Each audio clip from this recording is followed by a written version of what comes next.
السلام عليكم ورحمة الله وبركاته.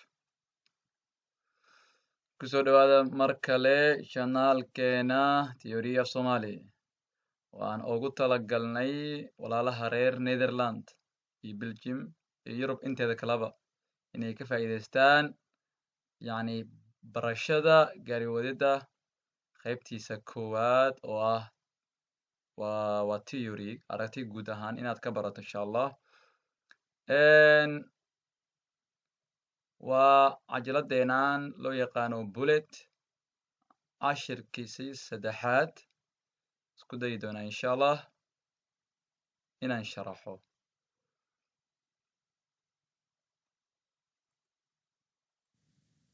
sida caadada cashirada khifaar herkaninka waan gudbini doonaa ama su'aalaha loo yaqaano khifaar herkaninka oo 25 su'aalood.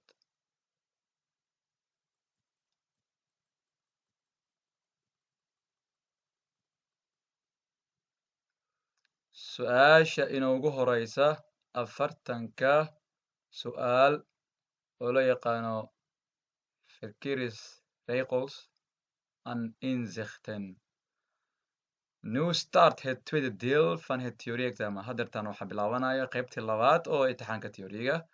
Dat bestaat uit kasoo ka kooban 40 vragen en 40 su'aal over kennis van de verkeersregels, khuseeya fahanka ama aqoonta van de verkeersregels, qanuunka wadada, en kennis iyo sidoo kaleta fahanka van inzicht, khuseeya aqoonta fahanka. Inzicht waxa weeyaan fahan ama aragtida aad ka qabto wadada insha Allah. In verkeersrisiko's oo ah wadada riskiyada oo wadada kaaga imaan kara. Bismillah. U wilt hier linksaf. Moet u de voetganger voor laten gaan?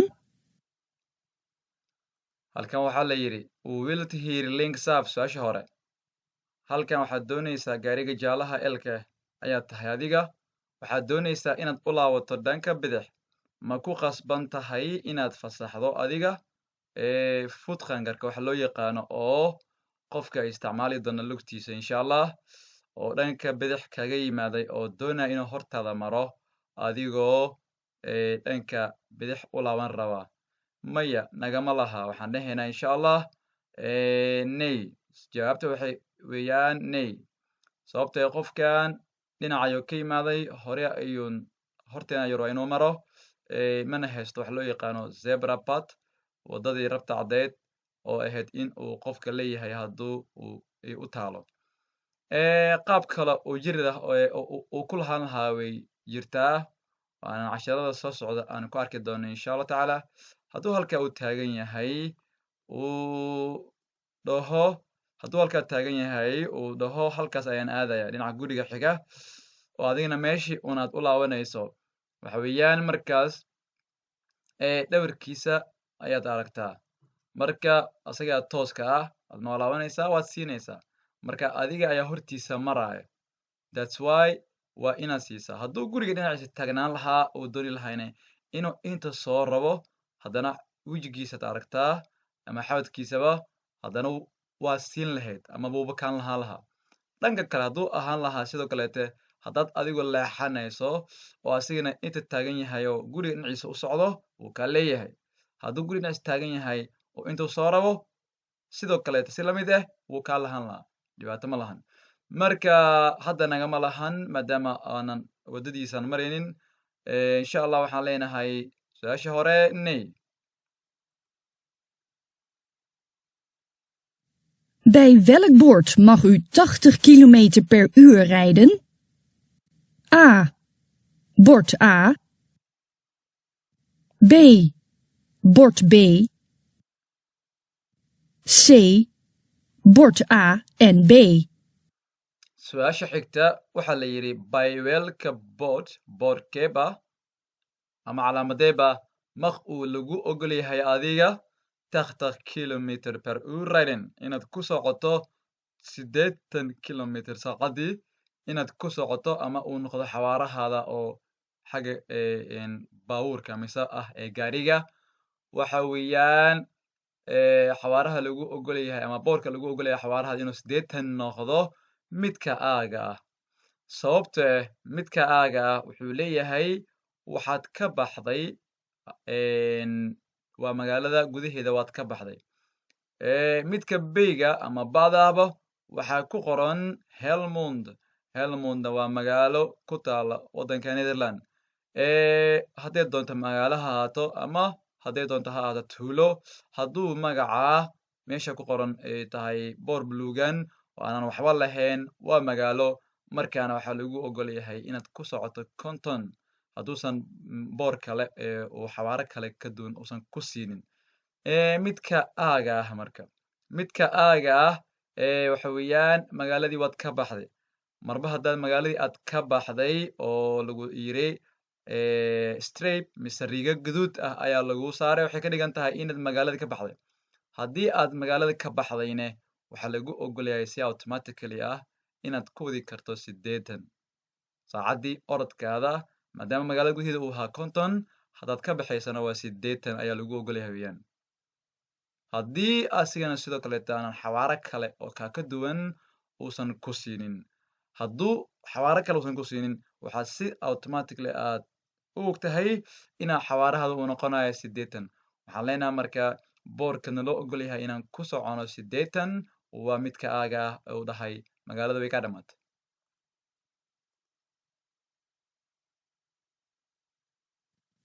U wilt hier de bromfietser inhalen. Mag dat?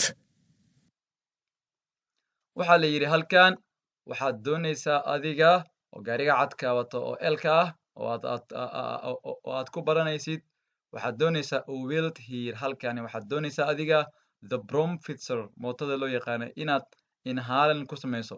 inhalen waxaa loo yaqaanaa inaad baas garayso mise dhaafto, maadaama uu xawaarihiisa mid yar yahay asiga. makhdad ma la ogol yahay taa? haa, waayo boorka wuxuu sheegayaa in uu kaa dhamaayay meeshii inhalanka la diiday way kaa dhamaatay. yacni meeshan waxaa la yidhi inhalan in la inhalgareeyo gaari kale ama wax kale ama mootaha hadduu doono lama ogoleen koodii hore, waayo boorkan labada gaari isku sawiran wuxuu ahaa markaa gaduud. horaan usoo baranay jeclahay.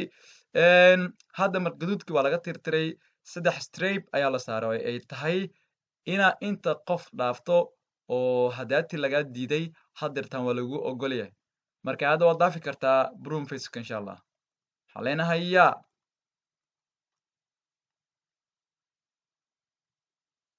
Bij welk bord bent u nog 160 meter verwijderd van de overweg? A. Bord A. B. Bord B. C. Bord C. su-aasha xigta waxaa la yidhi by welka boorkeeba mise calaamadeeba bent u ayaad adiga nog wili 160 meter 160 meter ay kaga dhiman tahay verwijderd ama aad jaraysaabo van the overweg oo waddada loo yaqaano overweg oo ah inaad waddo tariin soo goyn karaa aad tagto. meeqa meter ayaa weli kaaga dhiman? waxaa kaaga dhiman macnaa meeqa 160 mitir keebaa kaaga dhiman? 160 mitir boorkeebaa kaaga dhiman? marka waxaan leenahay midka aaga ah wuxuuna siinayaa calaamad hal strip ah mise hal riga. halka riga waxay ka dhigan tahay 80 meter inuu kaaga harsan yahay meesha tariinka gooya oo haddana leh ulihii ama birihii isxirayay. midka beyga ah wuxuu leeyahay 2 stripe oo guduud ama 2 calaamadood ayuu leeyahay. so marka xabaddeedan ku sheegnay 80 labadu waxay noqonaysaa 160. jawaabteeda marka waxay noqonaysaa 160 waa midka beyga insha allah tacaala. midka sayda mise saddexaad haddaan dhaho wuxuuna siinayaa isigana 3 stripe. 3 markaas isku darto oo 3 meelood mise isku darto waxay noqonaysaa insha allah 240. kan sayda wuxuu ka hadlayaa 240, kan beda 160, kan aada 80. marka su-aasha nala weydiiyaa waxay tahay boorkeeba ay kaaga harsan tahay waddada oo tariinka in ay kaga dhiman tahay 160 mitir weli. marka waxaan leenahay midka bayda ah insha Allah tacaala. Wat betekent dit bord? A. Einde rijstrook. B. Rijbaanversmalling. C. Splitsing. waxaa la yidhi sorry. Wat betekent dit bord? A. Einde rijstrook. B. Rijbaanversmalling. C. Splitsing. su-aasha xigta waxaa la yidhi what betekent dit bord?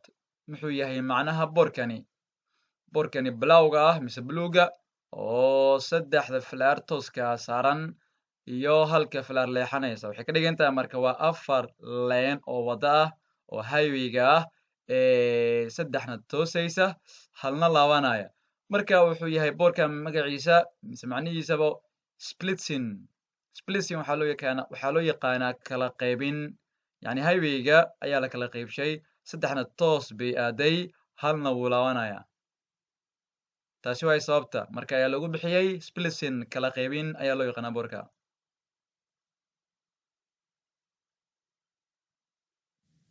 Welk verkeersteken waarschuwt voor een overweg met 1 spoor? A. Bord A. B.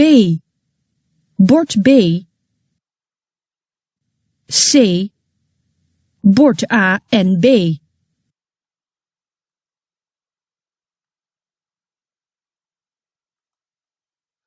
waxaa la yidhi su-aasha xigta welka verkeersteken calaamadee ama calaamadee weeyaan waarisquud kaga digayso for an overweg oo kaga digayso wadda oo soo mari kara oo train soo goyn kara kaga digayso met any spor taasoo leh hal spor. waxaa loo yaqaanaa meelaha ay ka baxaan watriimada.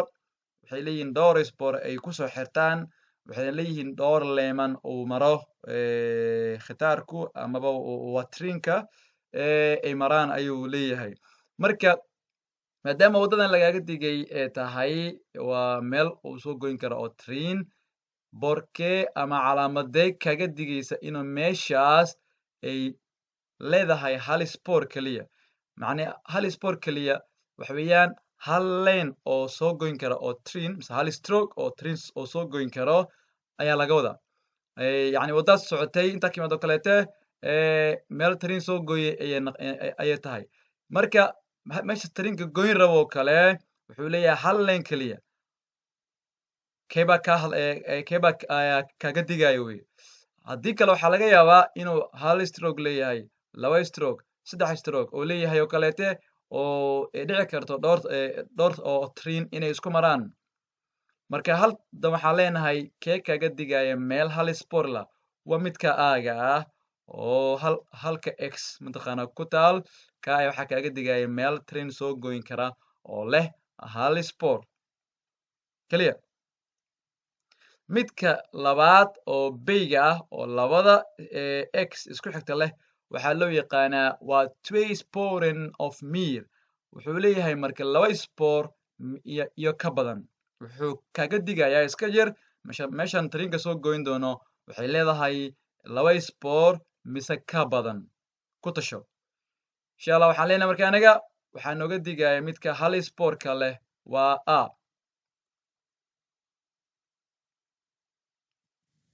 Na een aanrijding heeft een bestuurder pijn in zijn nek. Wat is in het algemeen verstandig? A.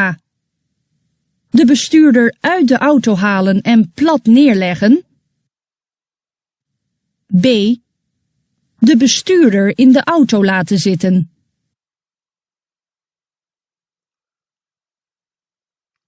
waxaa la yidhi na in aanrijding heeft waxaa la yidhi na in aanrijding shil kadib aanriding waxaa loo yaqaanaa shil kadib heeft een bestuurder wuxuu haystaa qofka ah waa darawalka wuxuu haystaa pain xanuun in sein neck qoortiisa ayaa xanuunayso qoorta ayaa xanuunaysa ayaa leeyahay what is in het algemeen verstandig waxa ugu aqliga fiican ama waxa ugu wada fiican sida algemeenka ah ama guudka ah muxuu yahay waxaa fiican the bestuurder qofka wadaya gaariga amaba ah waa darawalka in the auto laten zitten gaariga ku sii daay qofka darawalka ah gaariga ku sii daa ayaa wax fiican ah wax caqli ah yacni verstandig maxaa caqligal ah weeyaan marka shil baa dhacay adigii gaari kaleta ayaa isku dhacdeen aanriding waa shil asigana heeft een bestuurder wuxuu haystaa amaba xanuunaysaba qofka gaariga kala wado pain xanuun in sein neck qoortiisa what is in het algemeen verstandig waxa sida guudka ah u fahanka fiican ama ugu aqliga fiican ama ugu wanaagsan maxay tahay waxaa ugu wanaagsan qofka gaariga wadaayo the bestuurder waa darawalkii in the auto laten zitten gaariga ha kaaga jiraado midda aaday waxay leedahay gaariga ka soo saar dhulka seexi marka waa laga fiican yahay waxaan leenahay marka gaariga ku sii daa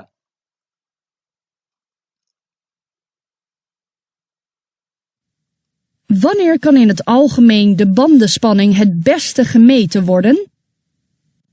A. Voor aanvang van de rit. B. Direct na het einde van de rit. C. Na 1 uur gereden te hebben. su'aalaha inta badan way iskeenayaan waxaa jiraan waa cajalooyin kala duwan marka adiga laga rabaa ina fahanto su'aalaha waa isku dhow yihiin inta badan wax yar in bay laga yaaba inay ku kala duwan yihiin su-aasha xigta waxaa la yidhi what can in het algemeen wanneer kan in het algemeen goortee baa sida guudka ah the bandspanning lugaha ariyada het best gemeten worden ayay tahay in la cabiro lugaha gaariga inaad cabirto sida guudka ah goorme ayay wacan tahay wey waxaan leenahay anaga for aanvang van de rit intaadan gaariga wadin ka hor ama intaadan safarka galin ka hor inaad cabirto lugaha ayaa wanaagsan ayaan leenahay waxaa la yidhi lugaha gaariga aariyadooda inaad cabirato inay aariya saxan kugu jirto yaa goorme ayay fiican tahay waxay fiican tahay intaadan safarka galin loo yaqaano for aanvang van de rit ayaa wacan marka midka labaad wuxuu leeyahay beyda markaad wada kadib horey ka cabir maya wax fiican maahan saydina wuxuu leeyahay saacad kadib markaa wado cabina marka waa qalad maxaan leenahay marka aniga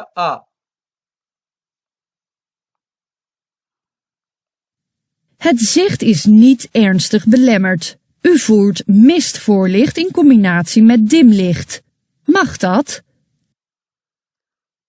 waxaa la yidhi su-aasha xigta het zicht is niet ernstig belemmerd yacni zicht waa aragtida waxaa la yidhi marka aragtida is niet ernstig belemmerd yacni aragtiga oo waxaad arkayso maaha mid si serious u xun weeyaan ernstig belemmerd macnaa aragti si xun oo ama si serious u xun ma jirto u voert waxaad daartay weeyaan adiga voerten waa daaristii mistvoorlicht waxaad daartay nalka ceryaamada oo hore mist waa ceryaamo voorlichten waa voorn waa hore lichten waa nalka hore oo ceryaamada ayaad daartay in combinatie adigo oo ku lifaaqayo mise ku daraayo met dimlicht combinatie waxa weeyaan adigoo ku lifaaqayo weeyaan met dimlicht nalka diimka loo yaqaano ayaad ku lifaaqday nalka ceryaamada hore iyo nalka dimlichtigaad isku ayaad daartay kana waa shiday kana waa shiday waa isku lifaaqday marka makhdad ma la ogol yahay waney yacni marka kaliya waxaa lagu ogol yahay diimka kaliya inaad daarto mistvoorlichtiga waa maya hadduu roob da'ayo xoogan ayaa kaa la ogol yahay mistvoorlichtiga hadday baraf ama misti jirtane waxaa la ogol yahay mist akhtarliqt kana ciraamada dambe insha allah waa nee su-aasheena jawaabtiisa. Na een ongeval heeft de fietser een hevig bloedende wond. U heeft alleen een kledingstuk bij de hand. Drukt u die op de wond om de bloeding te stelpen? su-aasha xigta waxaa la yidhi na in ongeval shil kadib shil baa dhacay shilalka ama ereyada loo isticmaalo shilalka afar ayay u kala baxaan haddeertan waxaan soo qaaday mid ahaa aanriding haddana waxaan arkaynaa ongeval waa shil aanridingna waa shil na in ongeval shil kadib heeft de fietser qofka baaskiilaha wuxuu haystaa in heviqa yani waa bloedenta wond wuxuu haystaa dhaawac mise jaraaxo oo si zaa'id ee dhiig oga baxaayo heviqa waa culus wondna waa jaraaxo mise dhaawac weeyaan marka ereyga kaleete waxaa loo yaqaanaa dhiig bax ama dhiiga ka baxaayo u hefta alleen een kledingstuk by the hand waxaa haysataa marka adiga gobol mara ah gacanta ku haysaa keliya waxaa la yidhi waa drugta ma saaraysaa dii marada haysa weeyaan op the wond meeshii jaraaxada mise dhaawac ahayd om the blooding si aad dhiigbaxa tib stelpen aad u joojiso waxaan leenahay marka waa yaa hadda wuxuu leeyahay gobol mare oo loo yaqaano waa kledingstuk ayuu ku leeyahay haddii su-aal kale ayaa lagu weydiin karaa ay jirto jaakadaada aa haysataa keliya qofka dhiig baxaayo ma ka saaraysaa meesha si aad dhiig u celiso waa haa iyadana ama mara kale ama shaati haysaa ma saaraysaa waa haa iyadana marka waxaasoo dhan ii sheeg waxa weeyaan wax yar inay ku kala duwan yihiin baa laga yaabaa marka hadda waxaan leenahay insha allah yaa shil baa dhacay shilkii kadib qofka baaskiiluhu dhaawac oo si zaa'id ee u dhiig baxaya ayaa ku yaal waxaa haysataa keliya gobol mara yar ah gacanta ku haysaa ma saaraysaa ama ma ku xiraysaa maradaasi aa haysay dhaawaca oo qofka dhiig baxayay si aad dhiig bixi badnaa aad u istaajiso waya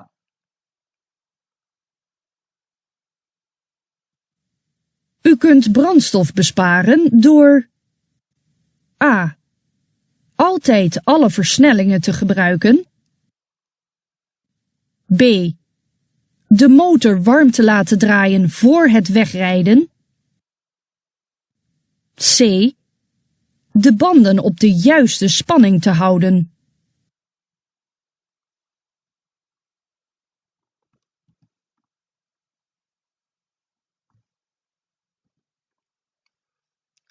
su-aasha xigta waxaa la yidhi u kunt brandstof besparen door baasiinku waxaad ku dhaqaalayn kartaa brandstof waxaa la yidhahdaa waa shayga wax gooba mise baasiinka besparen waxaad ku dhaqaalayn kartaa door adigoo isticmaalaya maxaa isticmaalaysaa door the bonden of the juist spanning te houden adigoo adigoo lugaha ama taayaradu luga oo gaariga of the juist spanning te houden aariyada ugu fiican ugu saxan inaad ku hayso ayaa wanaagsan taasi ayaa ku dhaqaalanaysaa baasiinka insha allah the bonden of the juist spanning te houden say Heeft het rijden met geopende zijramen invloed op het brandstofverbruik? su-aasha xigta waxaa la yidhi heeft het rijden miyay leedahay wadida gaariga met geopend zijramen iyadoo dariishadaha ay ku furan yihiin oo aad gaariga wadaysid invloed saameyn miyay ku leedahay op het brandstofverbruik miyay ku leedahay saameyn isticmaalka baasiinka waxaan leenahay waya wax walbo lagu dhaho waxaas ma saameyn buu ku leeyahay baasiinka ma saameyn bay ku leedahay qaabka waa yaa iidan waxaa la yidhi heeft het rijden met geopend zijramen invloed op het brandstofverbruik adigoo gaari wadaayo ayna dariishadaha ay ku furan yihiin ma saameyn bay ku leedahay isticmaalka baasiinkaada waya Wat is hier de juiste volgorde van voor laten gaan? A. 1 auto, 2 bromfietser, 3 voetganger. B. 1 auto, 2 voetganger, 3 bromfietser. C. Voetganger, 2 auto, 3 bromfietser. waxaa la yidhi su-aasha xigta what is here the juiste volgorde van voor la taqaana maxay tahay sida ugu saxan halkan loo kala horeeyo loo kala hormarayo yacni sida ugu saxan oo macnaha iskugu aadan oo van voor la taqaan oo loo kala lahaan doono ama loo kala hormarin doono maxay tahay halkan waxaa inoogu horeeya ugu horeyn waxa loo yaqaano gaariga cadka oo u laaban doona dhanka midig haddaan si kale u fiirino court boqti uu leeyahay aan dhihi karnaa laakiin tookadan gaarigan gaari laabanaya maahan wuxuu leeyahay forangsweg waxa loo yaqaano ayuu leeyahay oo haddana laabanayso maxaa loo yaqaanaa marka waa afbuigende forangsweg waxaad ka garan kartaa laynka uu gaariga saaran yahay wuu laabanaya stripka mise underbrook stripka wuu laabanaya waxaad kalood ka garan kartaa haddaad adigu inta taagantaha ama sawirkan aad aragto sawirka hoose oo haytan digmaakan ka hoose wuxuu sheegayaa wadadan wada laabanaysa inay tahay oo forangsweg inay tahay dhibicda labadan dhibic waxaa haystaa mootadan yar dhibicna waxaa haysta kuwa inta ka imaaday oo ah haytan idin heeyo qofka inta ka imaanaya siya marka waxaa inoogu horeeya ugu horeyn gaariga cad kow asiga waaye waxaa inoogu xigo mootada loo yaqaano waa bromfitska ayaa ku xigto iyada waxaa haya haytan waxa loo yaqaano ilkaha iyo xaaska iyada waxay siinaysaa keliya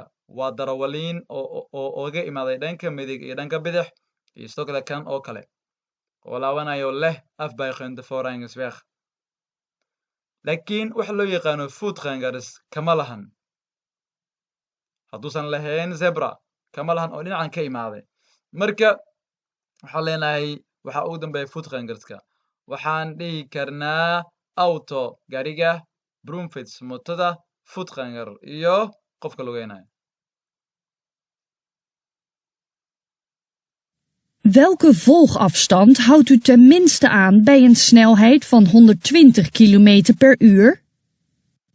A. 2 seconden. B.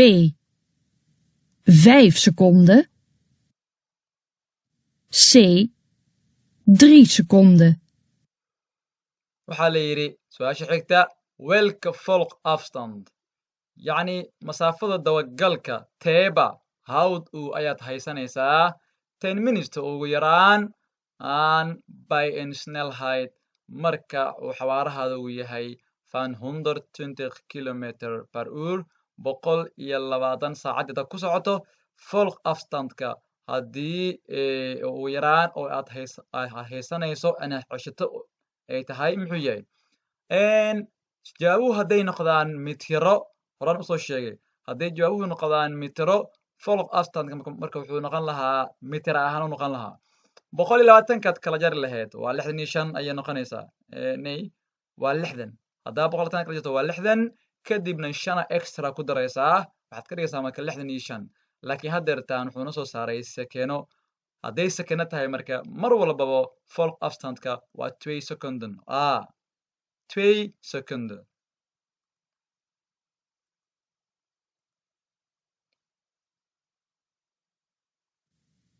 Wat is de gemiddelde reactietijd van een bestuurder? A.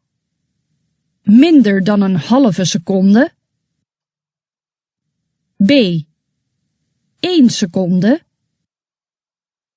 C. 2 seconden.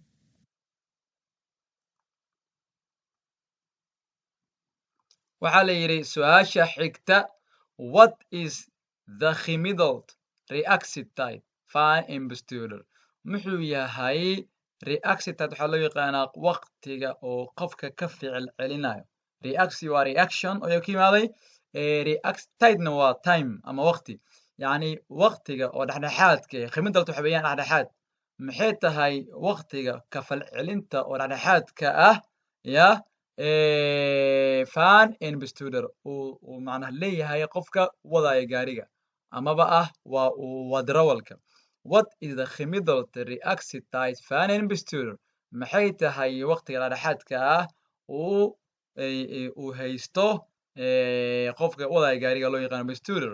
Waxaan leenahay marka mar walba haddii lagu dhaho reactitide, haddii lagu dhaho waxay noqonaysaa 1 second. ka falcelintu waqtiga waxa weeyaan 1 second. reactitide-ka wuxuu noqonayaa 1 second. yani 1 second waxa waa 1 second. 1 second ayaad u baahan tahay haddaad halis aragto iyo aad ka falceliso fariinkaad qabato taa ayaa loo yaqaanaa 1 second. waxaan leenahay insha allah bay oo ah 1 second.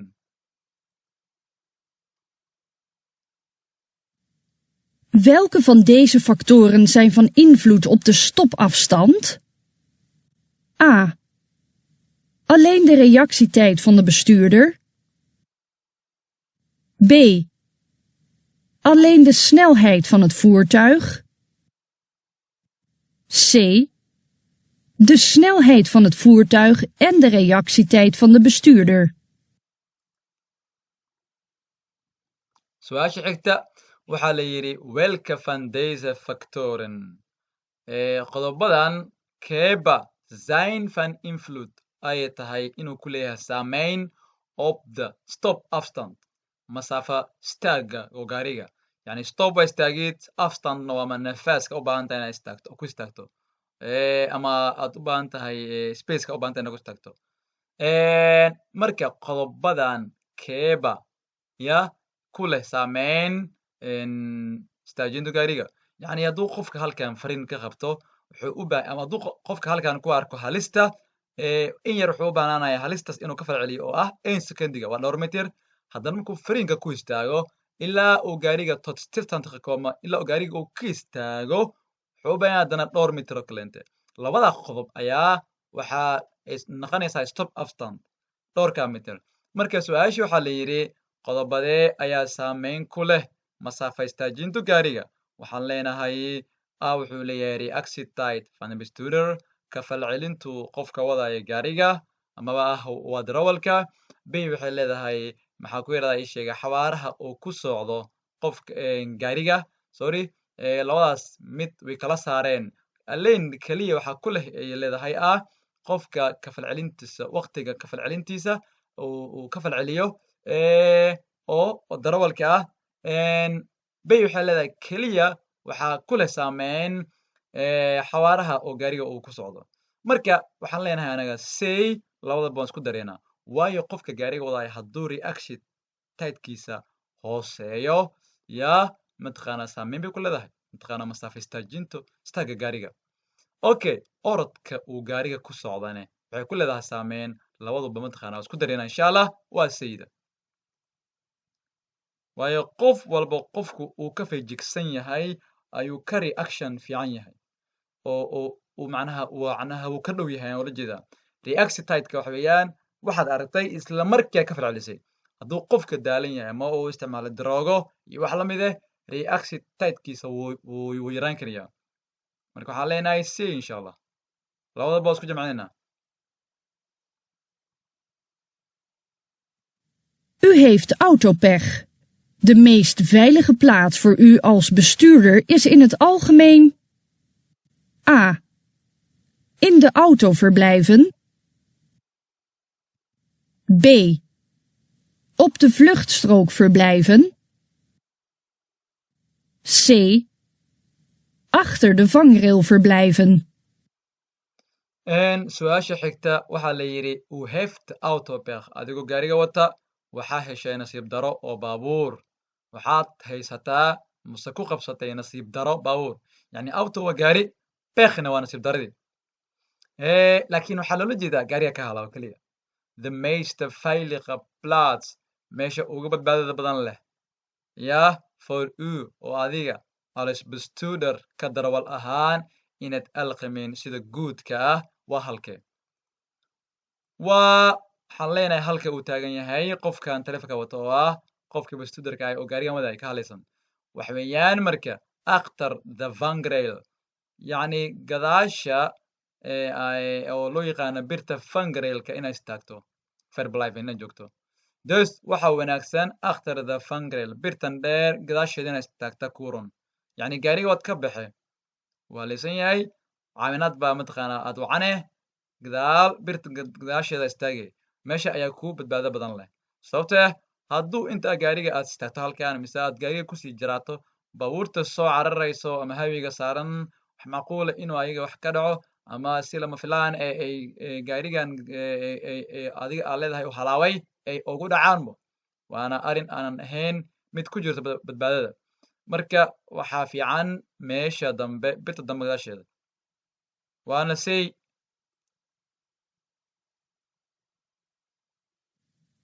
U wilt hier parkeren. Mag dat?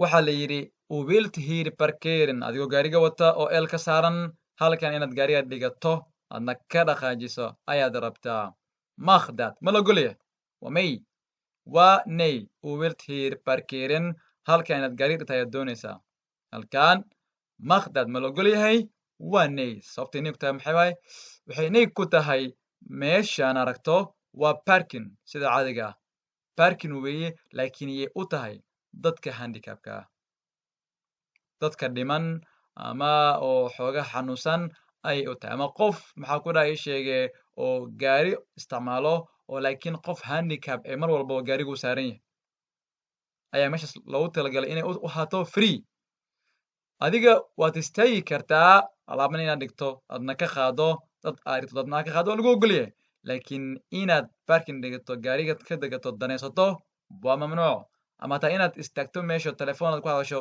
iidan waxay soo galaysaa qodobka ah parking waa mamnuuc iidana ama inaad istaagto buug ama wax akhriso waa iidan soo karta mamnuuc inaad qof dan muhiim inaad u sarto baa laga rabaa oo ah qof ayaad dhigaysay waadna ka qaadaysaa taa waa lagu ogolaya ama alaab dad leh ayaad siinaysaa aad dhigaysaa oo kale alaabna waa qaadaysaa taana waa la ogolyahay intaas waxaa loo yaqaanaa still stand istaagidda keliya marka hadda parking uu leeyahay waa mamnuuc marka nay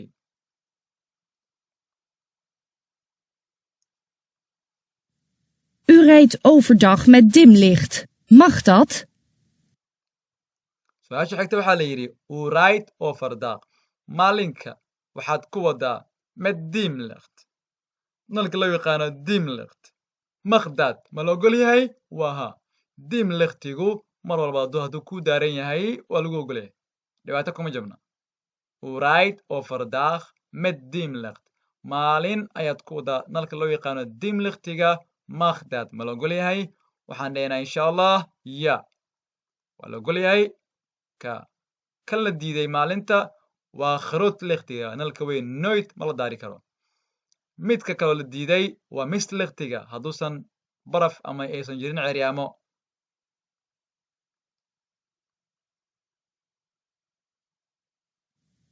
Kunt u door anticiperen de stopafstand verkorten? su-aasha xigta waxaa la yidhi kunt u door anticiperen adigoo oo samaynaya anticiperen stop afstandka ama safjoojinta gaariga ma soo yaraysan kartaa waa haa kunt u door anticiperen anticiperen wax weeyaan baabuurta ka horeysa waxa ka horeeya oo isticmaalaya waddada dhanbo haddii aad kusii tashato weeyaan yacni kusii tasho ereygan anticiperen waxaa la yidhi ku tasho wixii dhici kara intaan la gaarin yacni ka hor ku tasho wixii dhici kara ereygan macna soomaali ahaan wax weeyaan ka hor ku tasho wixii dhici kara oo ah vooraf rekening houden met wat kan gebeuren yacni meel ahaanta ku sii waxweeyaan vooraf rekening houden met wat kan gebeuren intaan la gaarin ka hor kusii tasho wixii dhici kara adoo kusii tashana wixii macnaha dhici kara ma soo yaraysan kartaa dhowrka mitir aad istaagidda aad u baahan tahay waha may ku soo yaraanaysaa waha sababtoo haddii baabuurta hortaada ama dadka hortaa socda aad kusii tashato waxay samayn karaan iyo qaladkoodaba waxa weeyaan hadduu gaariga ka horeeyo uu istaago sir ma filaane hadduu gaariga ka horeeyo maxaa ku yidhahda ii sheegay fariin qabto oo adigana aad kusii tashatay oo aadna siisay nafaas fiican inta dhexdiina ku jirto aad space fiican oo ku jiro waxaa samaysa waxa loo yaqaano anticiperen marka stop absentkaada wuu yaraanaa marka taa wey waxaan leenahay marka insha allah waa ya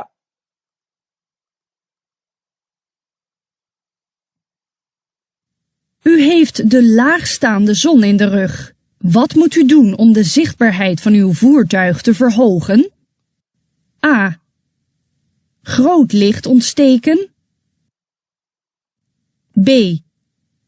Dimlichten ontsteken. C. Stadslichten ontsteken.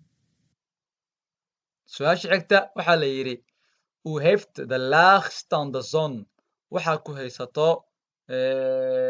qoraxda loo yaqaana zon oo laagstand ah laagstand waxa weeyaan qoraxda markay dhacayso hoos ayay imaanaysaa yacni qoraxda hoos taagan oo markay dhacayso camal weeyaan qoraxda oo hoos taagan ayaa dhabarka ka hayso in the rug dhabarka waxaa loo yaqaanaa waa gaariga dhabarka dadka ma ahan dhinaca dambe ayay ka haysaa what moet u doen maxaa waajiba inaad samayso om de zichtbaarheid si aragtidaada van yacni aragtida van uw voertuig oo gaarigaada te verhogen sidaad oo kor aad ugu qaado aragtida gaarigaada maxaa samaynaya yacni qoraxda markay dhacayso mise soo baxayso kaleete waxaa laga yaabaa inay dhabarka kaa hayso dhinaca dambe ay ka hayso amaba guud ahaan bay ku hayso oo xoogaa aragtidaada yaraato in adiga waxaad arki weysay ama taa adigaba lagu arki waayo ee dhacdo marka waxaa lagu leeyahay si aad u kordhiso aragtida gaarigaada aad sare aad ugu qaado maxaad samaynaysaa dimlicht ontsteken nalka diimka ayaa daare grootlichti maahan staasna maahan waa dimlicht b U wilt hier rechtsaf. Moet u de voetganger voor laten gaan? su-aasha xigta waxaa la yidhi waxaad doonaysaa adiga oo gaariga elka wato cashirka oo ku jira u wilt hier rechtsaf halkan waxaad doonaysaa inaad gasho dhanka midig u laabato mutu ma ku khasban tahay adiga gaariga wata voetganger de voetganger qofka isticmaalaya lugtiisa amaba lugaynayo foo laa taqaan inaad hormarido ha haddartaan inaan horumarino voetgangerka waa khasab sababtee aniga dhankan ayaan doonaynaa inaan u laabano voetgangerkana dhawarkiisa ayaan aragnaa hore ayuu doonayaa ha waa naga leeyahay zebra ma lahan laakiin waa xeerka kaleete uu ku leeyahay dadka lugtooda isticmaalaya marka aniga intaan ka imaanin dhanka gadaalaya ka imaanay waxaan doonaynaa inaan laabano marka voetgangerka dhawarkiisaan soo aragnay yaa wuu naga leeyahay waa caynka waxaan leenahay marka ya U wilt hier rechtsaf. Moet u de voetganger voor laten gaan? tana waa teedii kale waxaa la yidhi halkan waa isla sidii wili u wilt hier rechtsaf dhanka midig ayaad galaysaa mutu miyaa ku khasban tahay the voetganger qofka lugaynayo foolaataqan inaad hormarido wahaa iyadana sababtee hadda halkan ayuu taaganahay xagga ayuu rabay tooska maxaa aragtay dhawarkiisa haddana halka kale ayuu taagan yahay wuxuu doonaya inuu inta soo maro adigana weli waad laabanaysaa maxaa aragtaa wejigiisa mise xawadkiisa wuu kaa leeyahay dhanka aad u laabanayso muhiim maahan haddii dhanka bidix xataa uu ahaan lahaa oo labada qodob hataa lagu tusayba oo dhanka bidix camal uu ku samaynayo wuu kaa lahaa haddane labada dhanba wuu kaa leeyahay haddii adiga aad dhinaca asiga uu u socdo aad u leexanayso mar walbaba hadda waxaan leenahay marka su-aasheena ney sorry waa yaa wuu naga leeyahay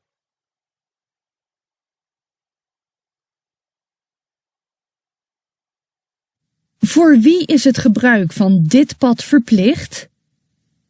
A. Alleen fietsers. B. Fietsers en snorfietsers. C. Fietsers, bromfietsers en snorfietsers. Voor wie is het gebruik? Yee khusaysaa isticmaalka van dit pad wadadan baskiilka verplicht qasab ku tahay yacni yee qasab ku tahay waajib ku tahay inay isticmaalaan wadada baskiilka for wie is het gebruik yee isticmaalku van dit pad wadadani verplicht ku tahay qasab waxaan leenahay qasab waxay ku tahay fitzos baskiladu iyo mootada loo yaqaanay snorfits ku socoto 25 mitir 25 kilomitir ku socoto insha allah 25 kilomitir saacadii ayaa lagu talagalay waxaana leenahay bay fitzers and snorfitzers. U bent hier gestopt om de wegenkaart te lezen. Mag dat? waxaa la yidhi su-aasha xigta u bent hier gestopt adiga halkan ayaa istaajisay ayna kugu qoran tahay pay oo parking la ogol yahay om si the wegenkaart kaarka wadooyinka tilaysan aad u akhrisato maqdad ma la ogol yahay ha parking ayaa kugu qoran waayo halkan parking weeye waa lagu ogol yahay waxaan leenahay marka insha allah ya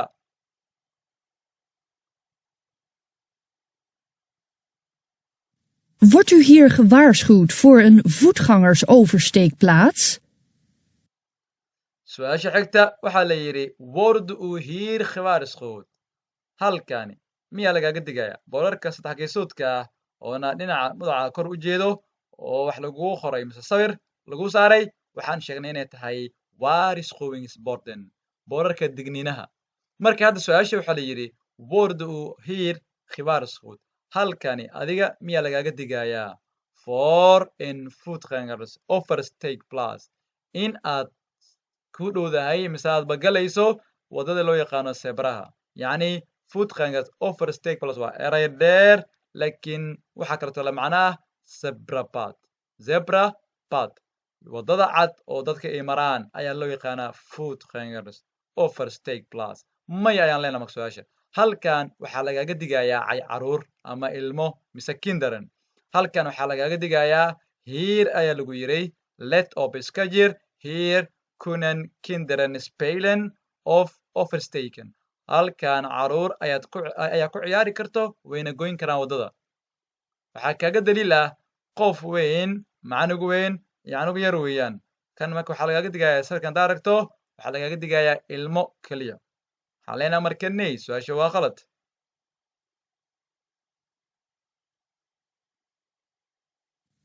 U wilt hier de langzaam rijdende vrachtwagen rechts inhalen. Mag dat?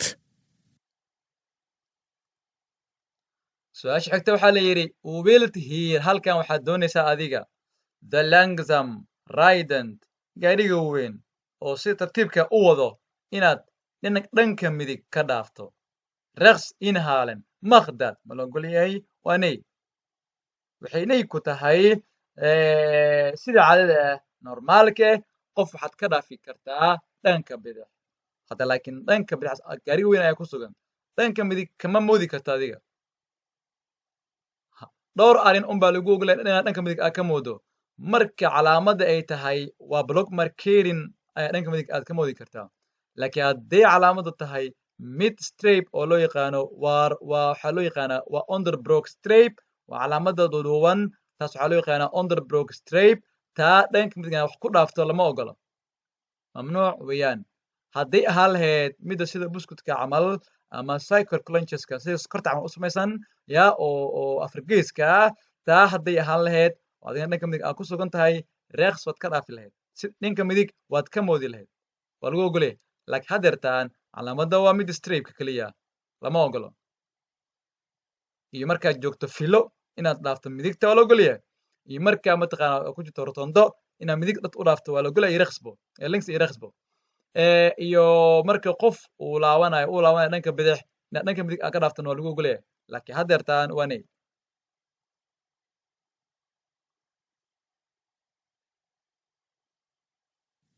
U stopt hier om een passagier uit te laten stappen.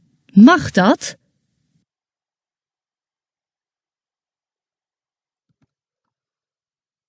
su-aasha xigta waxaa la yidhi u stopt hier om een passagier uit laat stappen mag dat waxaa la yidhi u stopt halkan ayaa istaajisa gaariga meeshaan om si een passagier rakaab qof ah gaariga ku saarnaay uit laat stappen uu uga dego gaariga maqdad ma la ogol yahay u ahaa meeshaan waa meesha qofka handicapka ahaa mise dhinnaa meeshuu parkinga uu loogala inuu dhigto laakiin haddeertaan adiga parking ma rabtid waxaa rabtaa mise parkerin ma rabtid laakiin waxaa rabtaa inaad qof dhigto keliya waa lagu ogolataa insha allah waxaan leenahay ya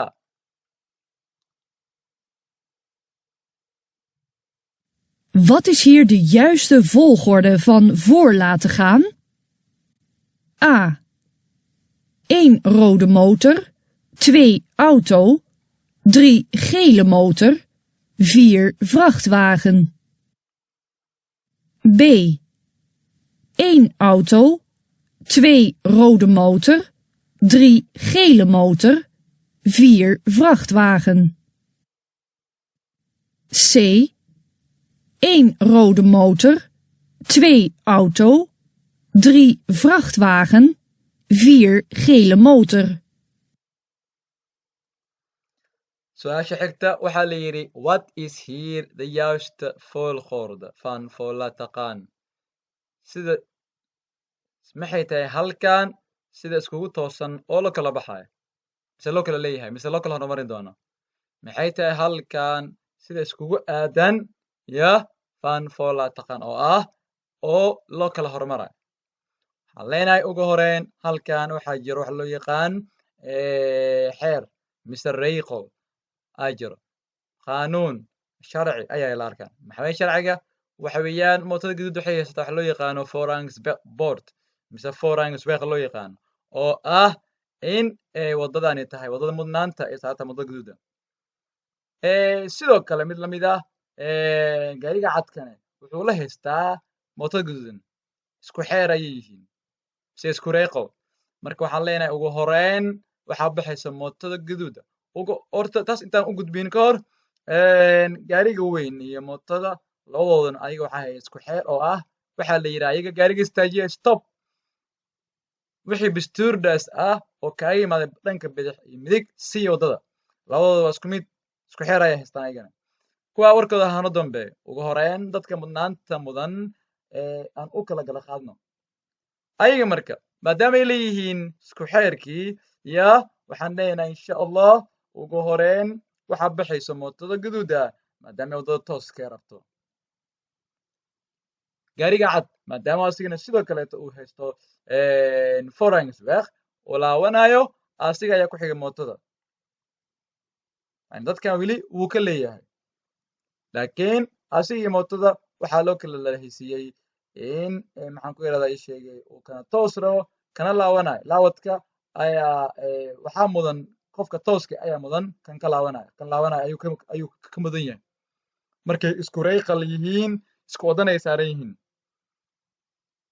good waan siinay midda xigta marka gaariga weyn iyo mootada jaallada ayagana waa si lamid gaariga weyn loo yaqaano faraqta autoga asiga ayaa toos raba ama reqt door raba waxaa ku xigana mootada jaallada waxaan dhehnaa hadduu ilaahay idmo midda sayda waxay leedahay rowda motor waxa weeyaan rowda motor leedahay sayda mootada guduuda haye auto gaariga cad haddana gaariga weyn oo loo yaqaan faraqti waaqan haddana afar waxaa galayso mootada jaallada maadaama ay leexanaysay waxaan leenaa markaas siida mise sayda say tahaybo Wat is op deze weg uw toegestane maximumsnelheid? A. 80 B. 100 C. 120 waxaa la yidhi what is op deze weg maxay tahay wadadani uu toegestane maximum snelheid xawaaraha lagu ogol yahay ugu badnaan wadadani ay ku qoran tahay boorkan gaariga yar oo loo yaqaano autoweqa xawaaraha ugu badnaan lagu ogol yahay waa mise maxay tahay wadadan waxaan kusoo sheegnay in loo yaqaano autoweq iyo midda dhexda ka khuruunka mise waa cagaarka ka ayaa waxaan ku sheegnay autoweq waxaa la ogol yahay 100ta cajaladeenan bulletka maadaama mid hore ay tahay laakiin boorkan ama waddadan xawaaraha loogu talagalay wax laga bedelay ma lahan waa 100.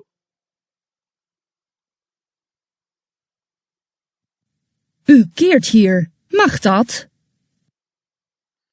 su-aasha xigta waxaa la yidhi gaariga waa ka halkan ayaa istaagsaneed oo autoweg ah waxaadna doonaysaa in halkan ku kala firayso oo dhankaad ka imaado gadaal ah aad u naqato yacni uu keerta hier uu adiga wey keertan inaad kala firaydo ayaad rabtaa makhdad ma la ogol yahay inaad kala firayso aad doonaysaa ma la ogol yahay waa maya waayo waddada autoweg wax weeyaan maqnid waay sababtee waddada ma gogoosana kow haddana kerin macnaa waa arrin halis eh waa la diiday waxaan leenahay nay U stopt hier om de mobiele telefoon te beantwoorden. Mag dat? su-aasha xigta waxaa la yidhi uu stopt here halkan ayaa istaagtay adiga gaarigaa waa kan waddadana waa waddo autoweg ah waddana foransweg leh uu stopt here halkan ayaa istaajisay gaariga om si the mobile telephone mobilka telefoonka ti beantwoorden oo lagu soo diray aad ka jawaabto beantwoorden waxa waaye inaad ka jawaabto la hadasho qofkii makhdad ma la ogol yahay waa maya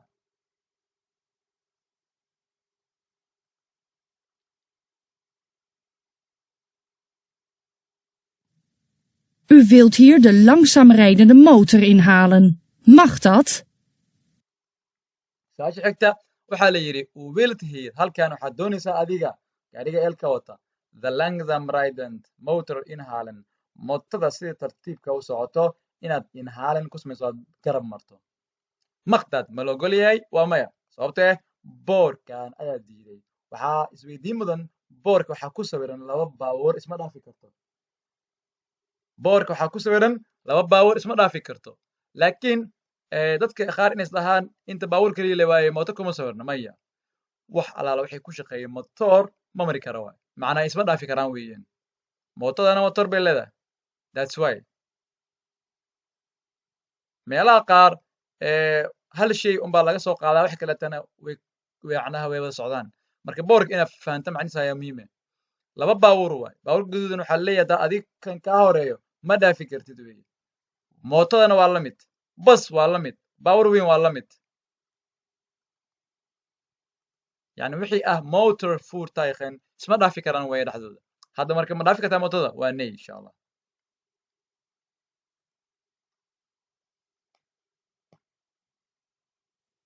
Wat is hier de juiste volgorde van voor laten gaan? A. 1 auto, 2 fietser, 3 bromfietser. B. 1 auto, 2 bromfietser, 3 fietser. C. 1 fietser, 2 auto, 3 bromfietser. waxaa la yidhi su-aasha xigta what is here the juiste volgorde maxay tahay sida saxan oo laiskuga xigo oo loo kala hormarayo miseba loo kala horeeyo yani sida saxan oo yani oo iskugu aadan oo faanfola taqaana oo la kala hormari lahaa maxay tahay waxaan leenahay meeshan wax reeqow ama qaanuun mise maxaa ku yaraday sheegay xeer ma jiro waayo waddadan isgooska waxaa loo yaqaanaa waddada afarta dhinac ayaa loo yaqaanaa christpoint ama isgoos af soomaali ahaan ayaa loo yaqaanaa christpoint waa wadda afar dhinac afar jiha ka imaanayso ayaa loo yaqaanaa isgoos marka isgooskan waxaa loo yaqaanaa gelijkwaardig christpoint waa isgooska loo wada siman yahay maxaa loo wada siman yahay waxay tahay afarta dhinac cidda ka imaada waxay mataqaanaa ay ma lahan boor hightandi foransweg ma lahan waay taas way sinaanta maadaama loo wada siman yahay waxaa jiro qanuun kale mise reeqal kaleete oo jira yacni cid walbaba ciddii midig ka jirta inay siiso waay cid walbabo gaadiidka ooga imaadeen dhanka midig inuu siiyo waay haddeertaan mootada loo yaqaano waa bromfitsk waxay taagantahay dhankeena madax ayay taaganta baabuurka ayaa ka jira midigta mootada inay siisaa baabuurka siisaa iyo baaskiilkuba labadaba inay siiso weeyaan laakiin halkan waxaa jiro baabuurka iyo baaskiilka sidee loo kala siinayaa hal waday saaran yihiin labadan baaskiilka iyo gaariga waxay saaran yihiin hal wado hadduu baaskiilka dhanka kala midka imaan lahaa baaskiilka ayaa lahaan lahaa hadduu ha laabto ama ha tooso baaskiilka ayaa ka lahaan lahaa gaariga kadib asiga ahaan lahaa laakiin maadaama isku leynay saaran yihiin oona rabo inuu u laabto dhanka gaariga tooska rabiyo oo u laabto uu rabo baaskiilka gaariga toos rabo ayaa lahaanaya ugu horeyn gaariga weeye kadibna baaskiilka weeye kadibna mootada maadaama isku wada ay yihiin haddii isku wada la noqdo qofka tooska ayaa mar walba leh waxaan leenahay marka insha allah auto fitzer brumfitzer waa a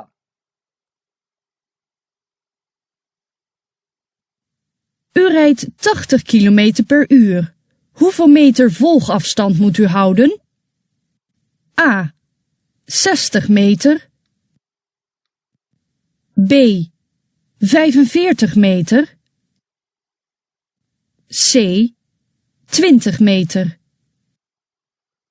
waxaa la yidhi u ride 80 kilometer per uur waxaad ku wadaa 80 saacaddii hoeveel meter meeqa meter oo ah volgafstand masaafa dabagalka mood ayaa qasba inaa hawdhan haysato masaafa dabagalkaada imise ayuu noqon karaa waxaan idhi haddii volgafstandka oo lagu dhaho meter ahaan xawaaraha lagu sheegay aad ku wado ayaad kala jare kadibna 5aad ku dare taa ayaa markaa noqonayso midda saxda ah maadaama gaariga bootadii ka horeyso aadna dabagalayso 80 aad ku wadid maxay noqonaysaa marka xawaaraha ama orodkaada 80 uu yahay meeqa meter inay dhexdiina ku jiraato volgafstand oo masaafo dabagalka ay tahay ayaa u baahanta waxaan idhi 80 ayaan ku wadnaa waan kala jarnay 5 ayaan ku dareynaa 45 weeyaan insha allah waxaan leenahay 45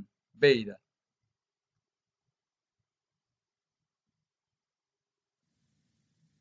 Waarmee houdt u hier rekening? A. Dat inhalende bestuurders u de weg kunnen afsnijden. B.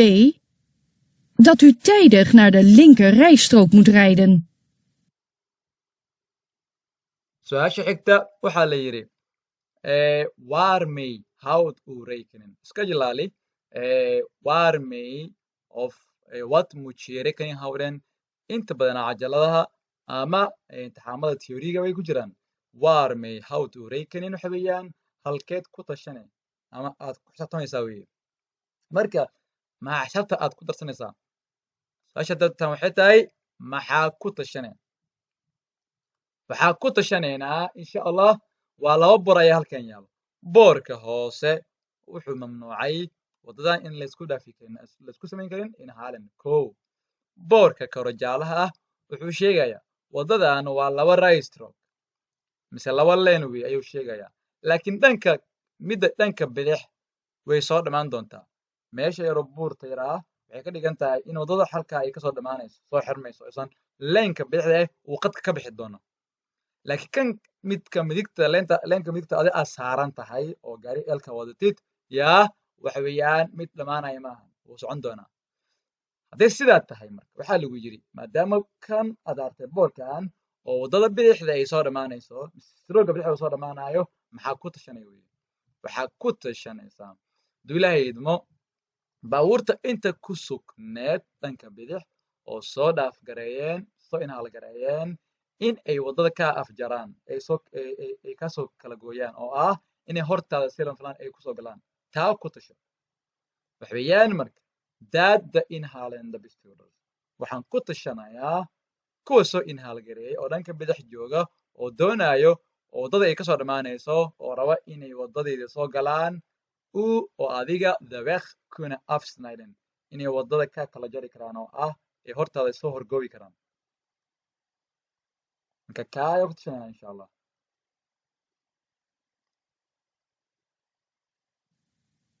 Wanneer mag u een verdrijvingsvlak gebruiken? A. Tijdens het inhalen. B. Nooit. C. bij het links afslaan? waxaa la yidhi wanneer goortee mag-uu ayaa lagu ogol yahay adiga gaariga halka wato fedrivings flag waxa loo yaqaano khabraykan fedrivings flag inaa isticmaasho goormee lagu ogol yahay fedrivings flag ereyga waxaa loo yaqaanaa calaamadan rigirigada ah ayaa loo yaqaanaa oo waddada dhinaca dhexda lagu sameeyo yacni waddada dhinacna waa midna waa go midna waa back dhexdooda ayaa lagu sameeyaa marka inta badana marka waxaa la leeyahay fedrivings flagan goormee lagu ogol yahay inaa isticmaasho goormee lagu ogol yahay inaa isticmaasho waxaan leenahay insha allah hadduu ilaahay idmo noid abadan laguma ogolo weligeeda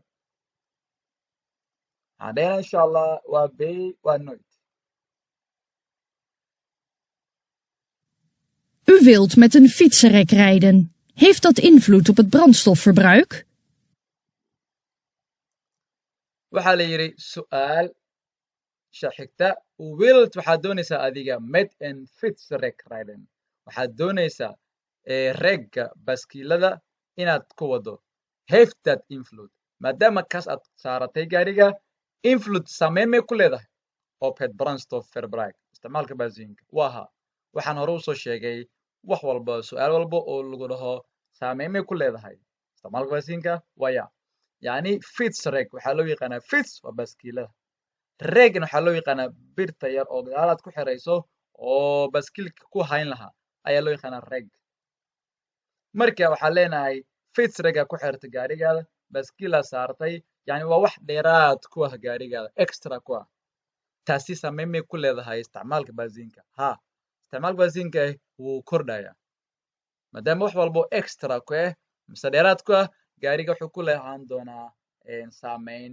influedna waxa weeyaan waa saameyn waxaan leenahay marka ya su'aalaha inta badana influedka la dhaho waxa weeyaan waa tip oo gooni ah ya insha allah U wilt links af. Moet u de fietser voor laten gaan?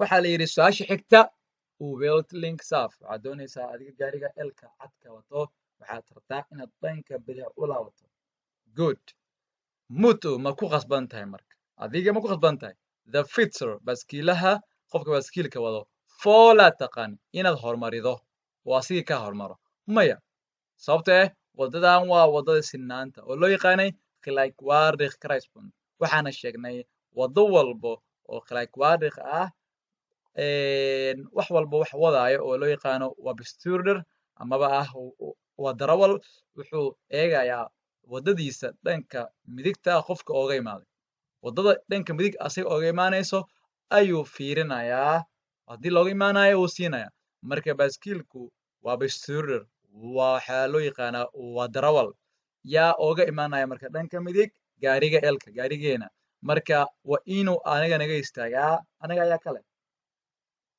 marka su-aasha waxay tahay maad ku khasbanta inaad siiso asiga maya nay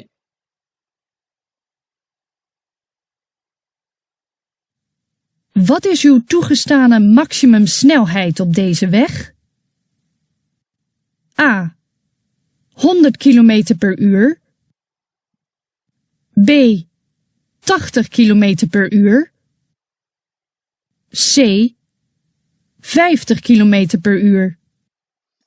su-aasha xigta waxaa la yidhi what is uw toegestane maximumsnelheid op deze weg maxay tahay xawaaraha ugu badnaan lagu ogol yahay waddadani waxaan kusoo sheegnay waddadani dhexda ka leh rinjiga cagaarka ama khuruunka ah waxay la mid tahay mise la macno tahay waddada boorka gaariga yar ku sawiran inay isku mid ka tahay oo ah xawaaraha inuu ahaan doono ama ay tahaybo 100 su-aasha waxaa lagu weydiiyey tahay waddadani xawaaraheeda waa imisa oo ugu badnaan lagu ogol yahay mise maxay tahay yacni waxaa lagu tusayaa sawirka cagaarka ah waddada rinjiga la mariyay inuu khuruun yahay ayaa lagu tusaya marka waxaan leenahay waa 100 saacaddii waxaa la ogol yahay 100 kilomitr inaad ku socoto ugu badnaan ayaa lagu ogol yahay maadaama ay tahay autoweg hal magac ayay leedahay rinjigan iyo midka oo gaariga ku sawiranbo